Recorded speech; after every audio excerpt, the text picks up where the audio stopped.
All right, guys. Today I'm working on two ratchets.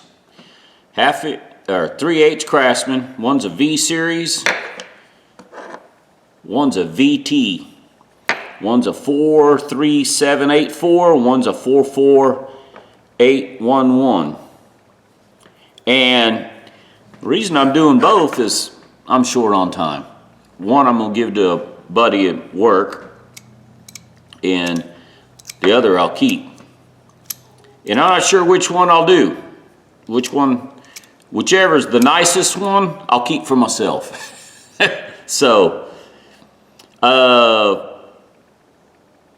plus it gives me an opportunity. I want to see, this one here is rough, and I want to see what that that 2000 grit polishing wheel will do. The plating, some of it's come off. It's beat up. It sounds okay. This one's dry. But anyways, let's get to it. Let's take these silly things apart and see what we get.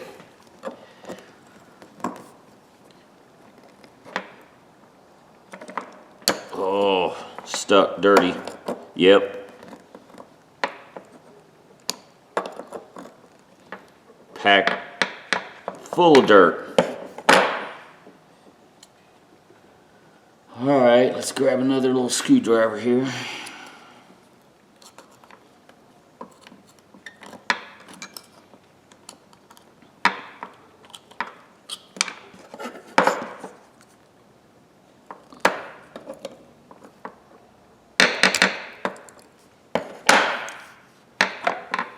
Yeah, just dry, gunked up. Nasty.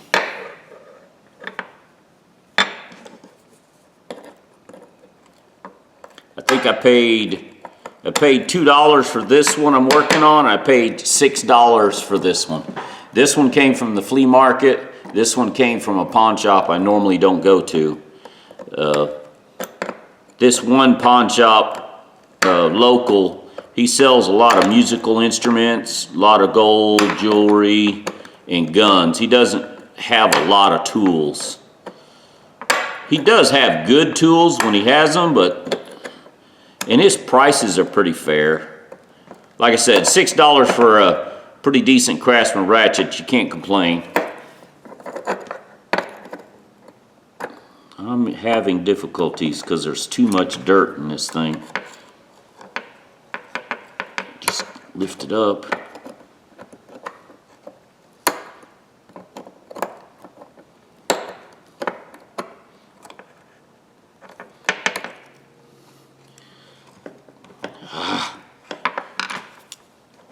Problem is they come apart actually pretty easy, but when you get a lot of dirt and grit on them, that's the problem. I may have to put this in a vise because I need some way of holding it to keep from slipping.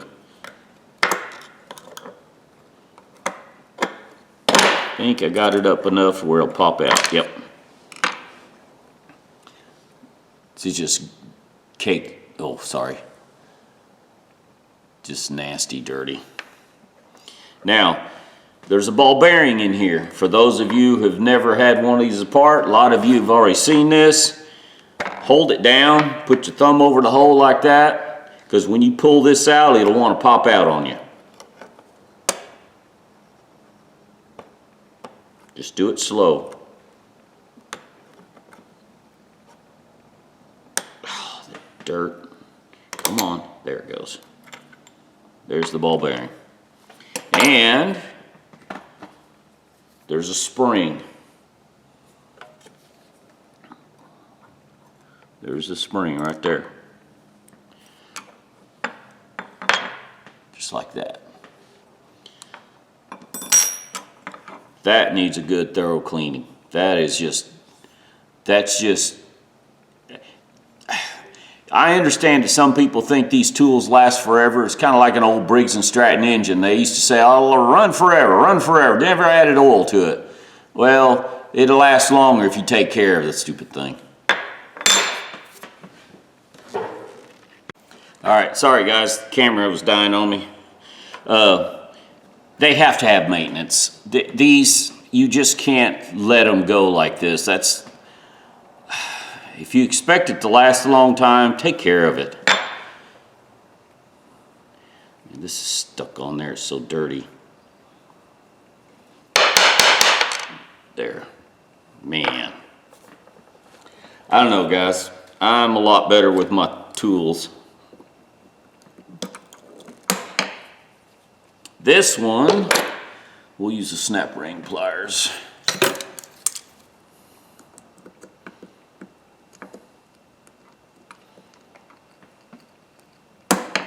No, we'll use a smaller pair.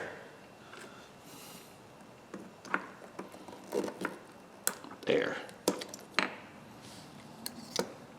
These are actually a little easier to take apart. Not a big deal. Finer tooth though. See the difference?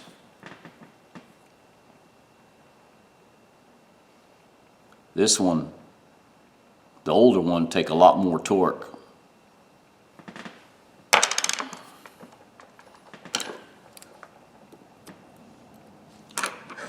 Same thing. Ball bearing in there. Just be careful. And if you're not sure what you're doing, take it out slow. Ball bearing pop out. If you're not sure what you're doing, do this in a large gallon Ziploc bag. That way, if the ball bearing pops out, you don't lose it. I have been an idiot and lost the ball bearing before. I'll tell you that right now. Just like that, ball bearing fell out. Wasn't sure where it went. There it is. Same size ball bearings.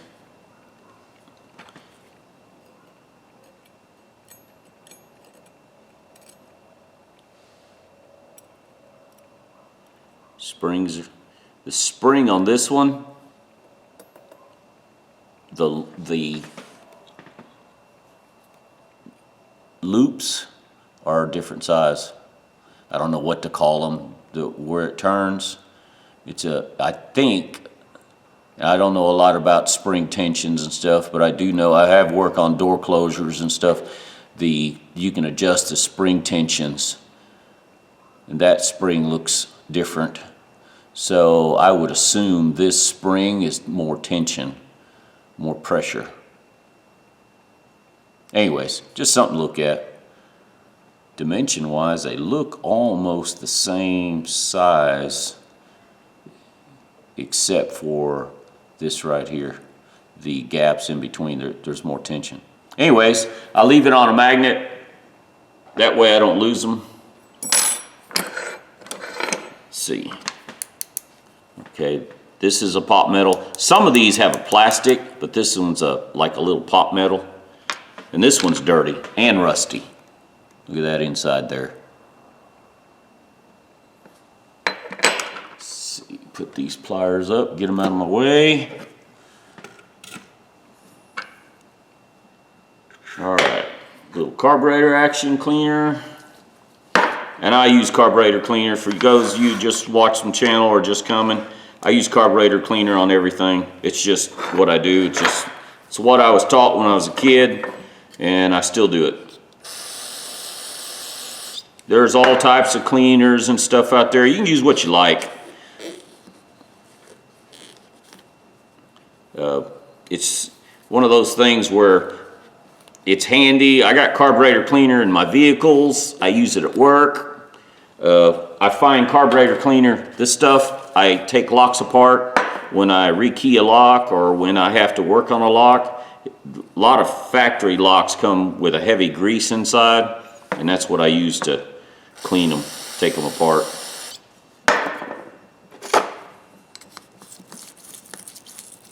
I'm glad to be in my shop. This week has sucked. I've been building an x-ray room, and those of you who have ever worked with leaded sheetrock, 5/8 fire rated sheetrock's heavy anyways, and then when you put 16th inch thick leaded sheetrock, lead on the sheetrock makes it even heavier.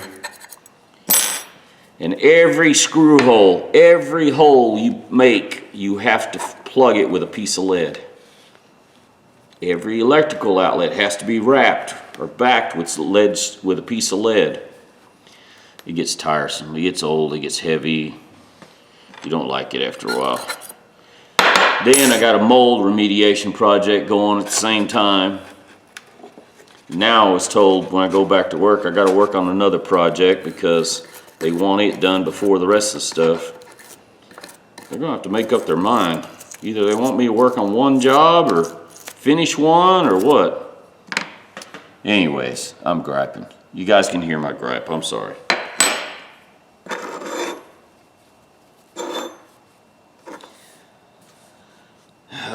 Poor planning makes my job harder.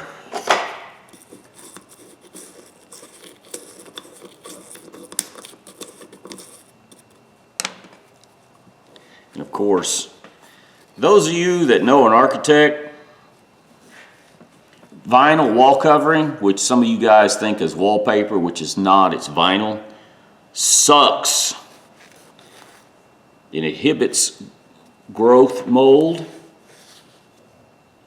of growth, growth of mold, I should say. I'm having hell with it. Yeah, I'm not a big fan of architects right at the moment. I've only met one architect in my life that I thought was good. One. And that one crawled underneath the building with me to see how the plumbing in the building was built. The only one I've ever run across. In 40 years of working in construction, I've only run across one architect that actually came out and looked. It was amazing to see a person like that.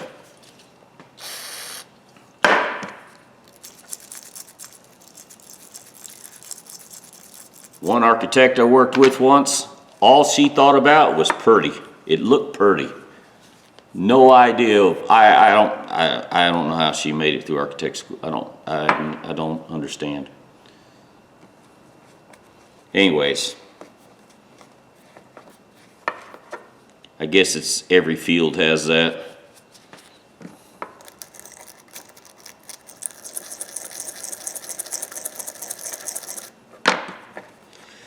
Oh well.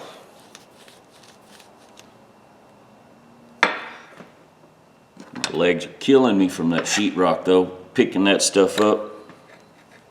I think my legs are hurting just from getting up and down off the scaffolding. I didn't really pick up a lot of sheetrock. I had some guys help me pick it up. Moving around by myself, that's probably the hardest part.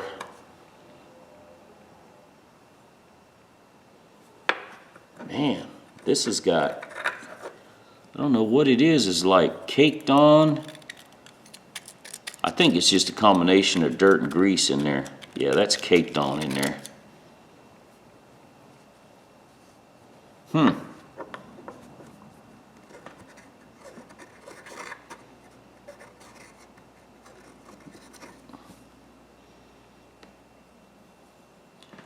It's better. Tell you what, let's, we got to this point. Now let's go run it. A little bit more carb cleaner over it.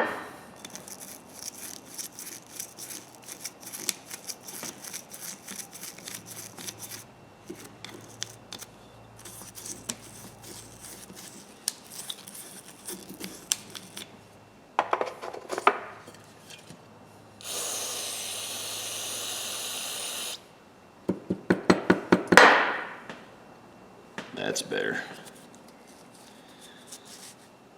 All right, now fire up this Dremel. I've got one of these fiber wheels. I believe this is a 200 grit. I love these little fiber wheels. They work great. They last a long time too. These fiber wheels last longer than the wire that Dremel sells. These little wire wheels, these last longer than that.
Little finer grit. Oh, not plugged in.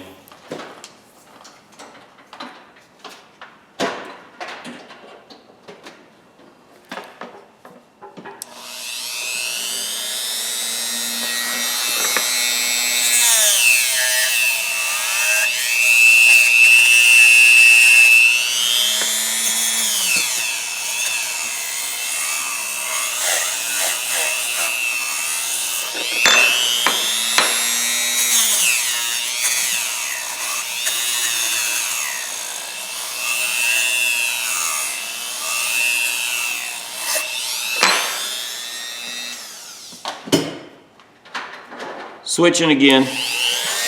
This is a wire, little, like a, I don't know, basket.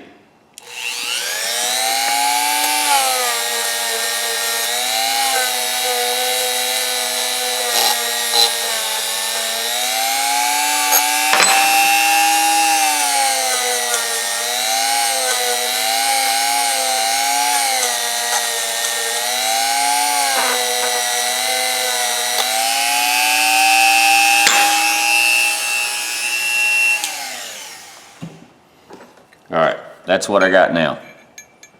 Inside's cleaned up pretty good. This one's got some, it's missing some plating on the inside, but not a whole lot I can do. But it's a lot better. It's gonna, the gear is gonna ride in there just fine. So what I need to do now, I need to finish cleaning like the outside. Because I am going to put these on the wire wheel and try to polish them a little bit.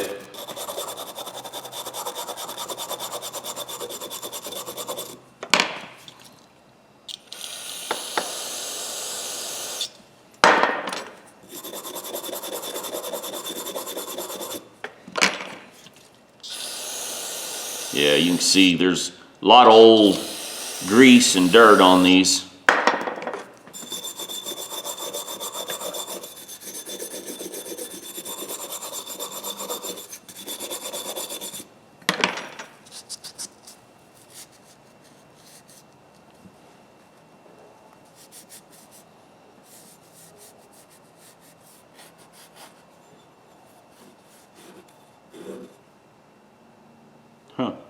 Trying to see what, if that's, it's just crud. I thought the plating was coming, more plating was coming off, but I think that's just crud. Yeah, just crud. Okay. These need a good thorough cleaning too. All right, let me finish cleaning these up with some carburetor cleaner and come back and go to the wire wheel, and you can see that, look, the rusted, the pitting. We'll see what that looks like. All right, ladies and gentlemen, I just figured out something. This ratchet, hang on. This ratchet is not salvageable. It's junk. If you look, and I hope the camera's picking it up, I've got broken teeth. That one's sheared off except for that little bitty on the end. It's busted. It's probably usable, but every time you hit that one spot, the top of that tooth is missing, I believe. Looks like the top of it's broke. Yeah, that one, this one's completely gone. The little end right there that's left. That one's broke too. Yep, so this ratchet is junk. And I have another one. These kits are getting harder and harder to find. If you find them on eBay, probably the only place you can get them anymore. There was a store in Colorado. I'm not sure, I have to go look it up where, Boulder maybe? But there's a hardware store there, I guess had a lot of these kits and parts, and I don't know if that store is still open. But anyways, it's hard to find rebuild kits for these. So what normally, if I find these for under $3, I buy them, no matter what condition they are, for spare parts. I have been able to make a couple of good ratchets out of spare parts. So this one is junk. Nothing I can do with it. Probably what I'll do is clean the parts, and I'll clean all these parts and put them in. I got a little cup that I put parts in, and if I need one, usually if something breaks, it's one of these clips. The teeth, yeah, I'm not even gonna bother with, yeah, it's this one looks good. Doesn't look bad. It looks like it just broke off of this. And more than likely, usually when these break, it's because somebody hit the ratchet with a hammer or put a piece of pipe on it and tried to use it as a breaker bar, which that's, come on guys. I guess if that's all you got, that's all you got, but still. Anyways, can't do nothing with this one. So I'm gonna work on this one. I'll get finished cleaning this up. Excuse me. Looks like this one's in good shape actually, teeth wise. Yeah.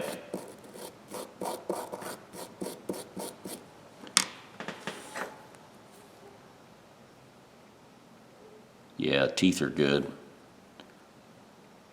I can see some wear, but I don't see broken tooth. You expect wear. I mean, it's gear on gear, metal to metal. That's why I recommend grease in these. Some of you got to put oil, that's fine, but you know, when you got metal to metal like this and you got gear just clicking off the top of it there, it's grease for me. Anyways, let me finish cleaning these parts and then we'll put the silly thing back together.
All right, guys.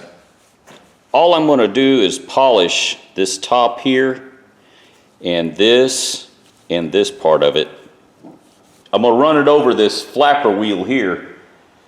Supposedly this is a medium grit, excuse me, whatever that, I don't have no idea. And then I got another flapper wheel here, and then I'm going to run it over to 2000 grit, and then I'm going to polish it. And I'm only going to do it, let's see if I can do this in real time. Not fast forward it. Let's try that.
get ready to polish. Turn the vacuum on and we'll do a quick polish to see what it looks like.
For those of you that want to try to polish, remember after you're done polishing, clean up on the inside because you get this polishing compound. See that build up in there? You need to clean it out before you put it together. And it's no big deal, it comes off real easy.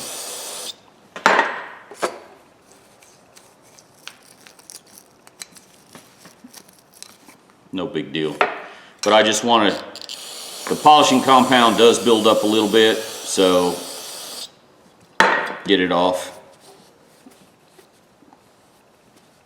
It won't hurt nothing. If you don't, I guess. But I don't like metal to metal grinding, so. All right, now to put this silly thing together. Real simple. I might close up a little bit more. Somebody might want to see this. Oops, wrong way, stupid. I use a lithium grease. It's a Mobil 1 grease. And I've said it before, the reason I use it is because it's been in my facility for over 35 years.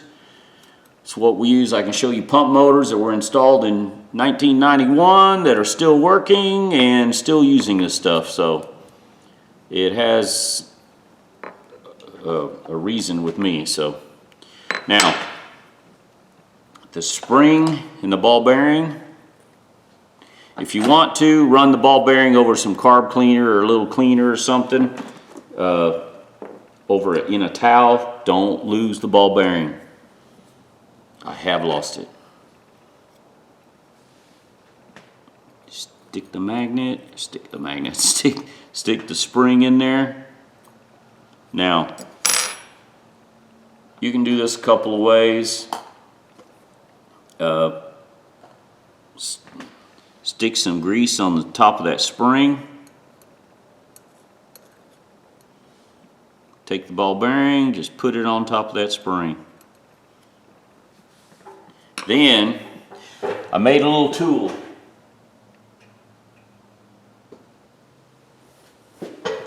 All it is a women's hairpin. I folded it over about 3/8 of an inch, a little longer. You can file it down a little bit or take a grinder and file it down. What you got to do, this is the easiest way. See how I got it set at about I'm going to have the wrench set at about a 45. Put it through the hole.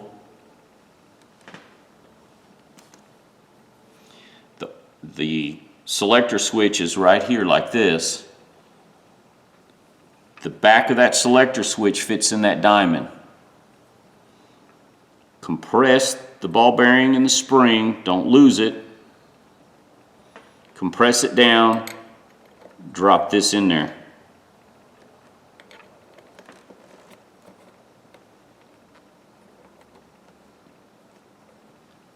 Yeah, I don't have it in the right spot. Dummy. Just like that. Did you see what I did, ladies and gentlemen? Selector switch to one side. See that? These are very, very simple. Don't make it hard. If you're making it hard, do it in a gallon Ziploc bag. If you lose that spring, you got to buy a whole kit. If you lose the ball bearing, you got to buy a kit. The ball bearings are a standard size. I don't know. I don't remember what it is. I don't care. I normally don't lose them. Just pull this out. And that's where I said you may want to thin this down a little bit. The thickness of this right here, you may want to thin this down a little bit with a Dremel, just to thin it down. It works great. It's cheap and inexpensive. I do know someone out there is going to say you can buy a tool. I know you can buy a tool. Why? Every woman I know has these. And I can show you how to pick a lock with these too, by the way. So let's take it apart. Show you again. Some of you guys, this is old school, you know it. That's fine. Take it out slowly so you don't lose the ball bearing. See the ball bearing drop below the spring. See what I'm talking about? The diamond or the shape there, that fits over the top.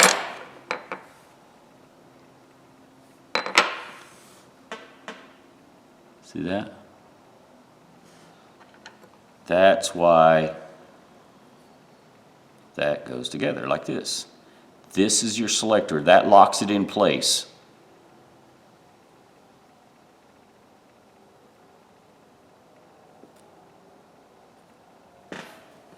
All right, let's do this again. Let's grab that ball bearing so I don't lose it.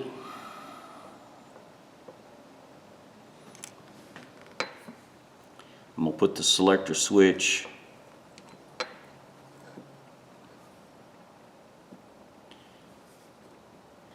kind of like that.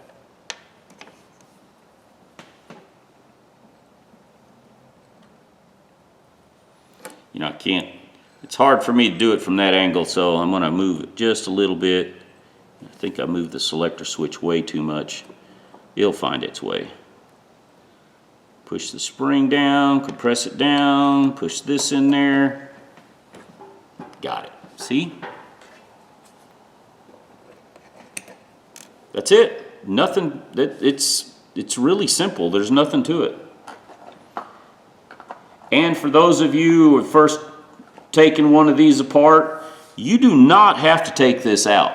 This pawl right here and the spring and ball bearing, unless it's really dirty, you could probably clean this part of it out, get it out, clean the inside, wash it out real good, just leave it, and it'd be fine. And just, if those of you that like oil, you can squirt your oil down in there and you're good to go.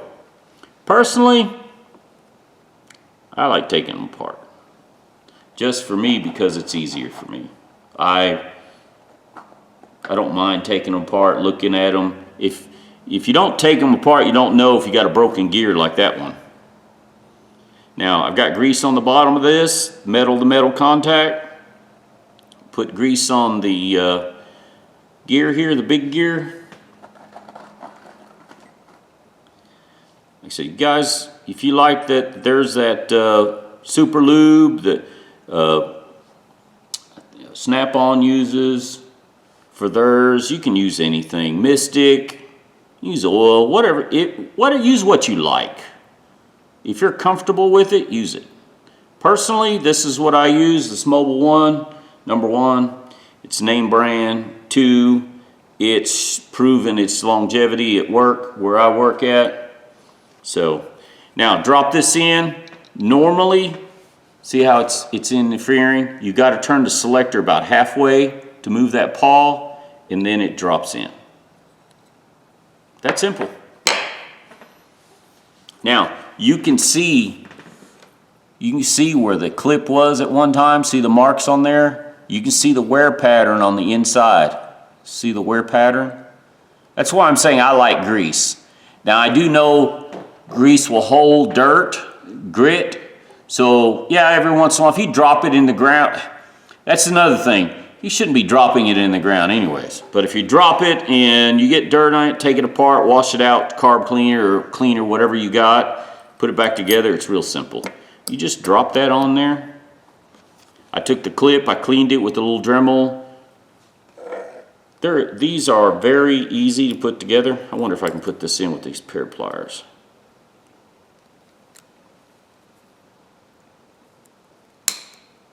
May not, because that spring's got a lot of tension now. Got a lot of tension on it.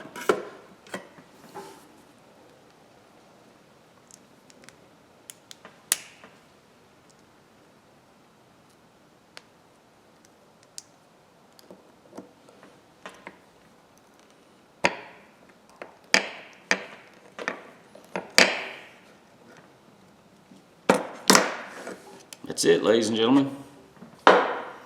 Throw a little wax on it.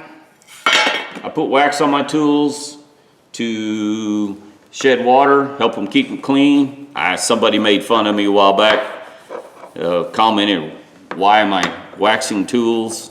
Because I'm here, I got an opportunity. And yes, I do wax and clean my tools. If I'm doing a really dirty, nasty job, I will wipe them down before I put them back in my toolbox. I will clean them.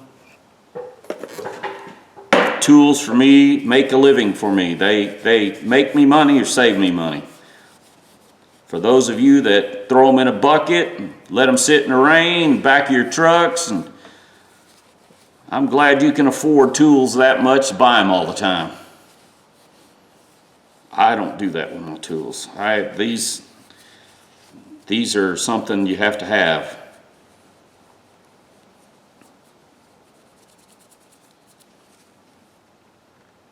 All right, let's back up a little bit here. Wrong way, sorry. The polishing wheel, I like the polishing wheel, the 2000 grit. I thought I bought a 1000 grit, and it definitely makes a difference. I'm gonna practice more with that. I don't know what I paid. It was either $13 or $23. The only thing I don't like about it's out of round. It bounces on the machine. I've taken it off and tried to reset it, but it's the wheel. It's out of shape. Nothing I can do about it. But anyways, grease is coming out of the top there. But there you go. Oh, it's quiet.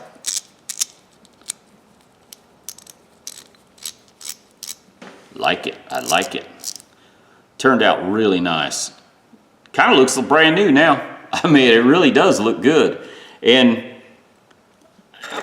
I'm sorry this one didn't turn out. Like I said, it's got a broken gear. No reason to go any further until I find parts for it. That's going to be the problem. It's getting harder and harder. Manufacturers, the older stuff, they're not making parts for it anymore. So usually when you find it, you find new old stock. I did find out something the other day. I got a Cobalt made in USA, and it's got a broken tooth on it, 2 of them. It's fine tooth, and they don't make rebuild kits for it. You have to take it in and have it exchanged. You cannot get a rebuild kit for it. So they're not even making rebuild kits for some of these ratchets now. And it's a USA made ratchet, which I was kind of impressed by that, because I didn't know Cobalt still made USA made stuff. But anyways, yeah, if you find these old ratchets, if you find them in good shape for under 10 bucks, these old Craftsman, buy it. It's a good buy.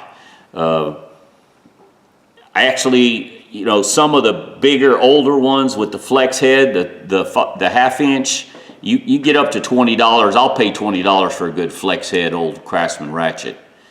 And for those of you who don't like Craftsman and you're not smart, Craftsman never made tools. Ladies and gentlemen, for those of you who don't know, Craftsman contracted it out to a company, it be Snap-on, Proto, More Manufacturing, Dahmer, everybody made tools for Craftsman. Mostly USA made companies. In their, I think the early 2000s, they started shipping them out. But for those of you who say stupid things like that, you have no idea what you're saying. It's kind of like shocks. You people who think you love Monroe shocks and you don't like Sears shocks, I worked on this assembly line. They were all made by the same assembly line, same paint, same type of paint. We just changed the color paint, changed the stickers. So I don't know what to tell you.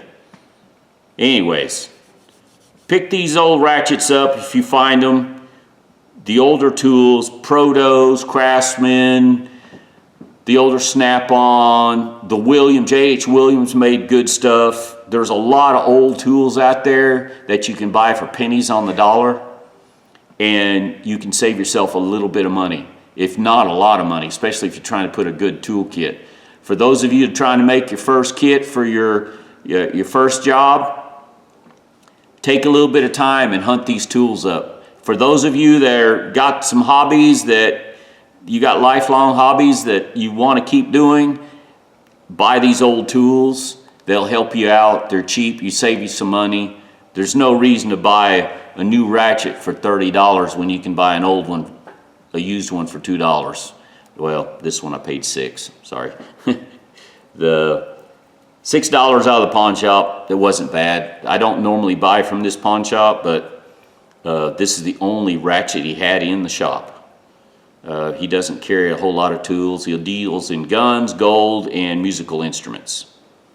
But this, like I said, $6, it was worth the money. All right, ladies and gentlemen, tell me what you think. Give me thumbs up, thumbs down. Hope this video didn't suck. I hope somebody may have got something out of it. Easy to take apart, easy to clean. You don't have to go through the process of polishing and all that fancy that I did. You could have just took this apart, cleaned it, and put it back together, and you'd have a good, usable tool. That's all my channel's about, good, usable tools. All right, guys, that's enough blabbering. Y'all have a good day now.